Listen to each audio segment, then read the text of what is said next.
Good morning, this is Mr. Bradley, and today I'm going to talk to you about how you can add vectors using the law of sines and cosines.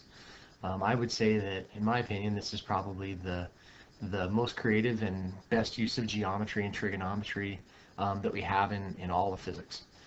In this picture below, I have two vectors that are drawn tail to tail that represent some physical quantities.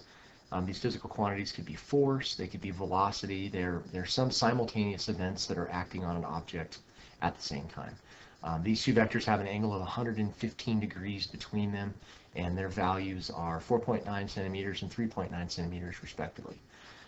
In order for me to find the resultant of those two simultaneous events, I need to draw one of them from the tip of the other vector, and then the resultant is basically the vector that completes the triangle that you just created. If I use a graphical method to draw this, I can get an approximate answer, but I can't get a very exact answer.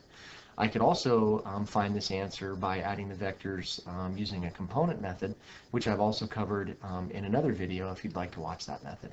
But today I want to show you how you can actually find the answer of this addition by simply looking at this triangle that was created when they were added together tip to tail.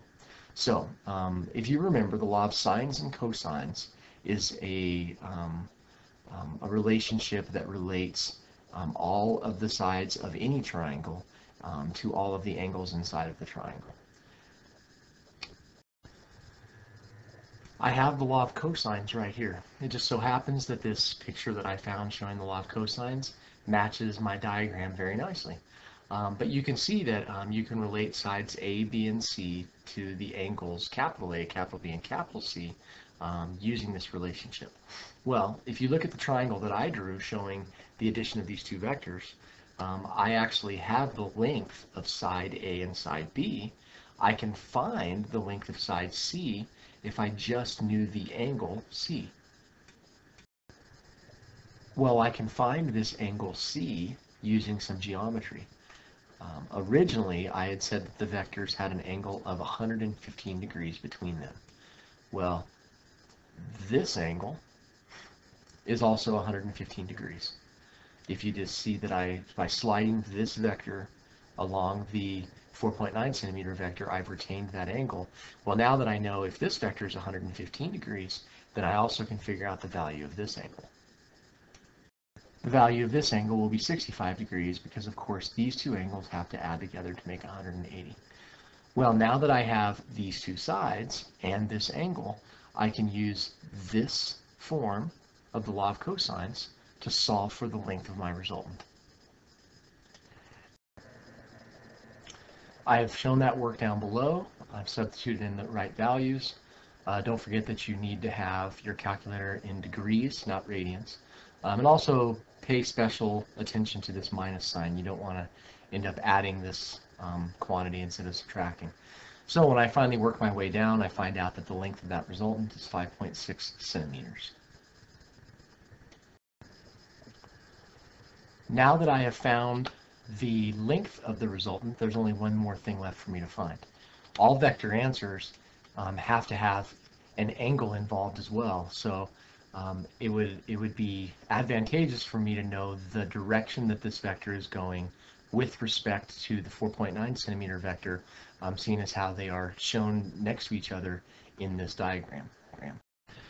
Now that I know that the length of my resultant is 5.6 centimeters, I can find this angle relative to the 4.9 centimeter vector by using a different trigonometric relationship. Now I'm going to use what we call the law of sines, which is something that relates the sine of angles to the sides that are opposite.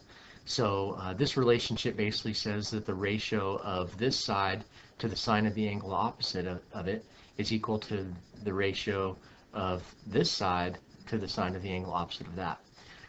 Because I have all three sides, it really is just a matter of deciding which angles that I do have and that I want. Since I have 65 degrees, I'll relate the sine of that angle to this side. And since I want to know this angle, I'll relate the 3.9 centimeters to the sine of that angle. When I build that relationship, I come up with what you see here.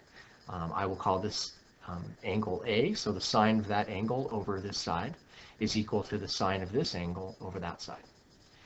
When I do the algebra and then I go ahead and do the solving, I come up with this answer, which tells me basically that now this angle is 39 degrees. This method of using the law of cosines and the law of sines to solve vector problems is pretty useful when you only have two vectors. If you have three or more vectors acting, this probably isn't the best method to use. It might be better to use the component addition method. I hope you find this helpful, and good luck solving problems using the law of sines and cosines.